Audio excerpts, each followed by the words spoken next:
स्वागत है आप सभी का R1 न्यूज़ में। मैं आपके साथ साबिर मुकाशी। वक़्फ़ बचाओ ये प्रोग्राम रखा गया है और ख़ास करके all India Muslim personal law board की हिदायत पर।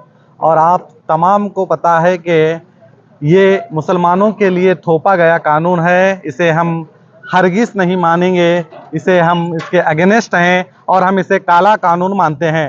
इस काले कानून के ख़िलाफ़ आज 2 मई शाम के 5 बजे दरबार स्कूल ग्राउंड में तमाम ज़िले की अवाम यहाँ पर पहुँचेगी और अजीम आलीशान एक वक़्फ़ अगेंस्ट प्रोग्राम, वक़्फ़ अमेंडमेंट अगेंस्ट प्रोग्राम रखा गया है, जिसमें तमाम ज़िले के रहनुमाओं को, अवाम को बुलाया गया है, इसकी दावत दी गई है और तमाम आज शाम 5 बजे यहाँ पर पहुँचेंगे। और सरकार से हम अपील करेंगे कि हम इस वक़्फ़ कानून को, इस काले कानून को, इस वक़्फ़ अमेंडमेंट जो एक्ट बनाया गया है 2025 का, हम इसे हरगिज़ नहीं मानते। यहाँ पर अबू तैयब मौलाना साहब, अबू तालिब मौलाना साहब आए हैं, जो दिल्ली के रहने वाले हैं, all India Muslim personal law के मेंबर्स हैं, वो भी तशरीफ़ लाए हैं। और हमारे शहर के हजरत मौलाना तनवीर पीरा हाशमी भी मौजूद रहेंगे और कई सियासतदान भी मौजूद रहेंगे और कई अन्य धर्मों के, जैन के, हिंदू धर्म के गुरु भी यहाँ पर, स्वामी जी भी मौजूद रहेंगे। कितने लोग जमा होंगे यहाँ? तकरीबन हमारे अंदाजे से 10,000 लोगों के आने का अंदाजा हमने लगाया है। और आप देख सकते हैं पूरी तरह से, मैं पूरे आपके माध्यम के जरिए अगर पूरे बीजापुर में अगर ज़िले में लोग देख रहे हैं तो मैं आपको बता सकता हूं कि ऑलरेडी स्टेज रेडी है, यहाँ पर पूरी तरह से काम शुरू है। आप देख सकते हैं स्पॉटलाइट्स जो टावर हैं, वो टावर्स भी यहाँ पर मौजूद हैं और चेयर्स भी डाले जा रहे हैं, यानी कि हर तरह से पूरी तरह से काम शुरू है। और तकरीबन सभी का हम स्वागत करते हैं। ये किसी एक मज़हब का नहीं, ये संविधान विरोध ये हमारा प्रोटेस्ट है और इस संविधान विरोध के लिए हम सभी धर्म का स्वागत करते हैं, जो हर धर्म के मानने वाले हैं और सेक्युलर लोग हैं, उन सभी का हम स्वागत करते हैं। कितने कोई मिनिस्टर या एमएलए वगैरह? हाँ, मैं वही बोल रहा हूँ। तो ये सियासत मंच भी होने वाला है, आपको इसकी जानकारी शाम के 5 बजे ही आपको मंच में पता चलेगी।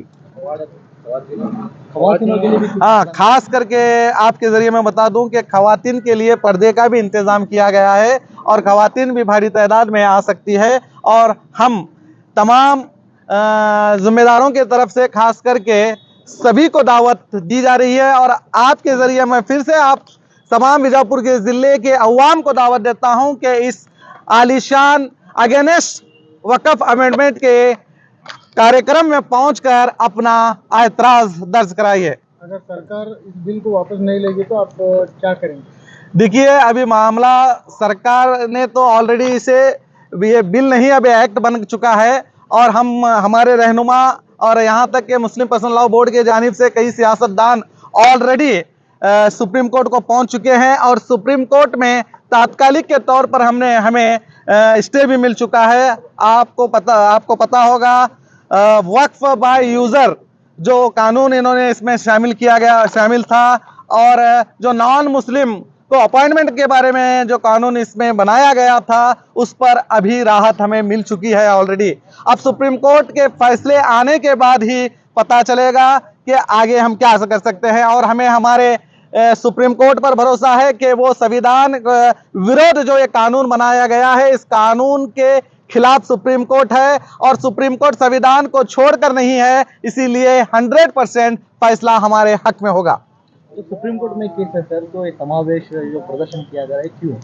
यही हम अपना ऐतराज दर्ज करा रहे हैं कि पता चले कि सरकार को जो सोई हुई है, जो मुसलमानों के ऊपर ये काला कानून थोपी है। अगर कोई भी कानून अगर बनाया जाता है वो सिर्फ अवाम के लिए बनाया जाता है, किसी धर्म के लिए अगर बनाया जाता है तो धर्म के रहनुमाओं से मिलकर उनके फायदे के लिए बनाया जाता है, मगर ये पहला ऐसा कानून है जो खासकर मुसलमानों को निशाना बनाने के लिए, मुसलमानों को तकलीफ देने के लिए ये कानून बनाया गया है। इसीलिए हम सोई हुई सरकार को जगाने की कोशिश कर रहे हैं और हम बताने की कोशिश कर रहे हैं कि हम आपके बनाए हुए संविधान विरोध कानून को नहीं मानते।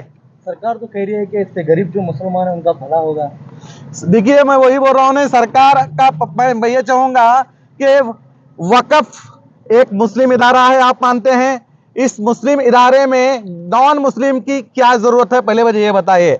चलिए मानते हैं अगर वक्फ इदारों में नॉन मुस्लिम की जरूरत है, तो मैं कहूंगा कि आपके मंदिरों के ट्रस्ट में आपने मुसलमानों को वहां पर भी मुसलमानों को ले लीजिए, मगर वो वहां नहीं लेते। तो ये सीधे सीधे आर्टिकल, हमारे संविधान के आर्टिकल 14 और आर्टिकल 26 का उल्लंघन है। यानी कि सरकार यहाँ पर अन्य धर्म को अलग तरीके से देख रही है और मुस्लिम धर्म को अलग तरीके से देख रही है, यानी कि सीधे सीधे भेदभाव कर रही है। जो सरकार किसी धर्म के खिलाफ भेदभाव करती है, वो सरकार दरअसल सरकार संविधान के विरोध सरकार है, और जो भी सरकार बैठी हो वो संविधान विरोध है। तो हमारा फर्ज बनता है कि उस सरकार के खिलाफ आवाज उठाएं।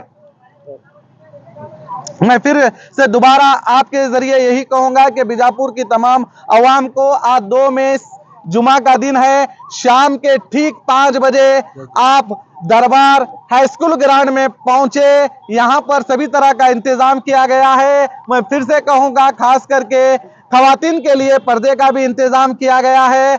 आप सभी इस मुहिम में पहुंचकर, वक्फ बचाओ मुहिम है हमारी, इस मुहिम में पहुंचकर आप भी अपना एहतजाज दर्ज कराएं। रहमतुल्लाहि व बरकातहू।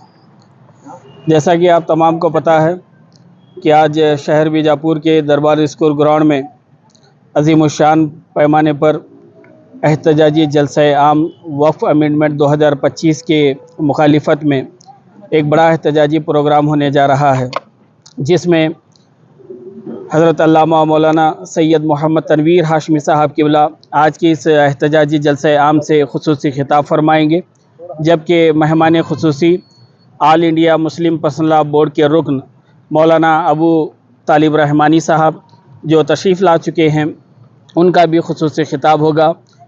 मकामी उलमाए कराम, सियासी कायदीन और दीगर ज़िम्मेदारान आज के इस एहतजाजी इजलास से खिताब फरमाएंगे। इस आज का ये अज़ीमुश्शान इजलास ठीक शाम 5 बजे दरबार स्कूल ग्राउंड में बाज़ाब्ता तौर पर इसका आगाज़ हो जाएगा। इसमें ख़वातीन के लिए पर्दे का भी अलग से इंतज़ाम किया गया है। मैं आप तमाम से और ख़ुसूसी तौर पर ख़वातीन से गुजारिश करता हूँ कि आप जल्द अज़ जल्द प्रोग्राम में तशरीफ़ लाएँ। ठीक 5 बजे तशरीफ़ लाएँ। बाज़ाब्ता तौर पर 5 बजे आज का यह एहतजाजी जलसा आम का आगाज़ हो जाएगा। अस्सलामु अलैकुम।